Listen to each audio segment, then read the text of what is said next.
Every Mad Max movie, ranked worst to best.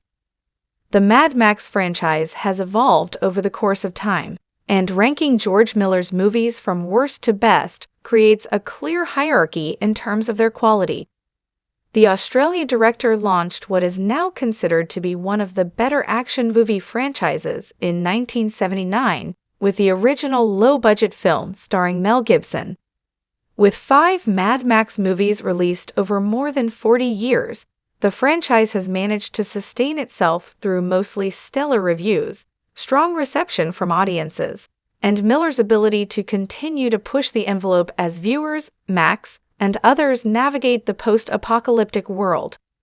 Thanks to the varied quality of the franchise and the different eras individual chapters belong to, ranking the Mad Max movies is sure to result in a different order depending on each person's enjoyment of the films. Whether it is a fondness for the Mel Gibson era of the franchise, or the more modern installments that blend CGI with mostly practical set pieces, there is no denying that greatness exists within the Mad Max franchise. There are also lower points that cannot be ignored. With many data points factored in, here are the Mad Max movies ranked worst to best. The final appearance of Mel Gibson's Mad Max was not everything it should have been.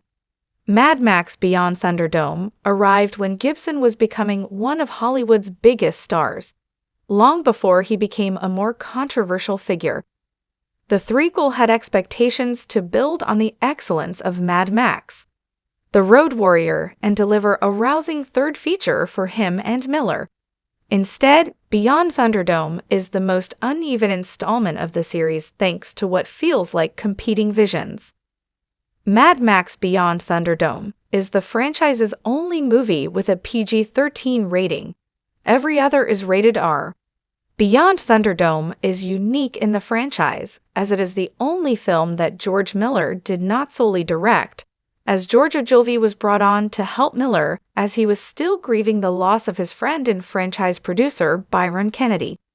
The end result is the threequel feeling like a movie that Miller did not intricately plot out beforehand. The first half brings Gibson into conflict with Tina Turner's Auntie Entity, and features the excellent fight between Max and the Blaster in the Thunderdome. It is during the second half of Beyond Thunderdome that it falters.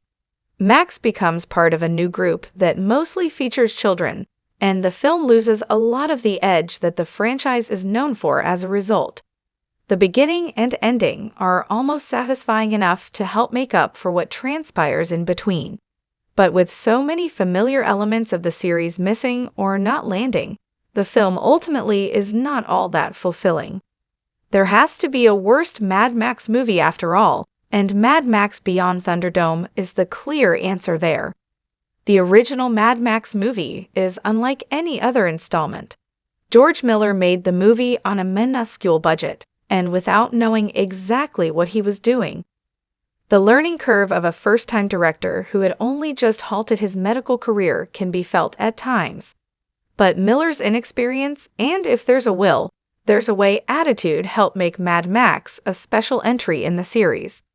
This is the franchise at its lowest point in terms of budget and resources, and yet the director manages to still make the movie thrilling and daring. There are some great action sequences in the film, but they are not as focused on them, and they cannot be quite as elaborate. The chance to see Max's life as an interceptor and with his wife and child are elements that other installments cannot offer.